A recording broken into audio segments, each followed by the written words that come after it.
ఎంతో శుభదినం. ముఖ్యంగా కల్వ ఉమాశంకర్ గారికి ఆర్యవైశ్య సంఘం తరపున కృతజ్ఞతలు తెలియజేస్తున్నాము. ఎందుకంటే 24 గంటలు కాకముందే నిన్న సాయంత్రం మాకు 6 గంటలకు మా సంఘ సభ్యుడైన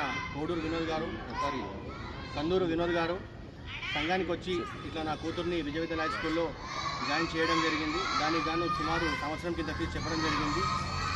మీ వంతుగా సంఘం తరపున ఏమైనా సహకారం అందిస్తే బాగుంటుందని చెప్పి మాకు చెప్పడంతో మా కార్యదర్శి గారు కోడూరు వినోద్ గారు ఒక్క క్షణం ఆలోచన చేయకుండా ఇమీడియట్లీ ఉమాశంకర్ గారిని సంప్రదిస్తే ఆయన కూడా ఏ ఒక్క క్షణం లేట్ చేయకుండా ఈరోజు వారి కూతురి జన్మదినం సందర్భంగా ఈరోజు ఉదయం మాకు కాల్ చేసి ఈరోజు ప్రోగ్రామ్ని మొత్తం 1 ఇయర్కి సంబంధించిన ఫీజు ఏదైతే ఉందో అది మొత్తం ఈరోజు పే చేద్దామని చెప్పి ఎంతో గొప్ప మనసుతో ఈరోజు ముందుకు రావడం ఎంతో శుభసూచకం. ఎందుకంటే ఇంతకుముందు మా కార్యదర్శి గారు అన్నట్లు ఆర్యవైశ్య సంఘం తరఫున ముందుండి మేము పోరాడతాం. ఖచ్చితంగా రాబోయే రోజుల్లో బీద ఆర్యవైశ్యులకి ఏ విధంగా సహాయ సహకారాలు కావాలన్నా కూడా మేము తప్పకుండా ముందుంటామని చెప్పి తెలియజేస్తూ అలాగే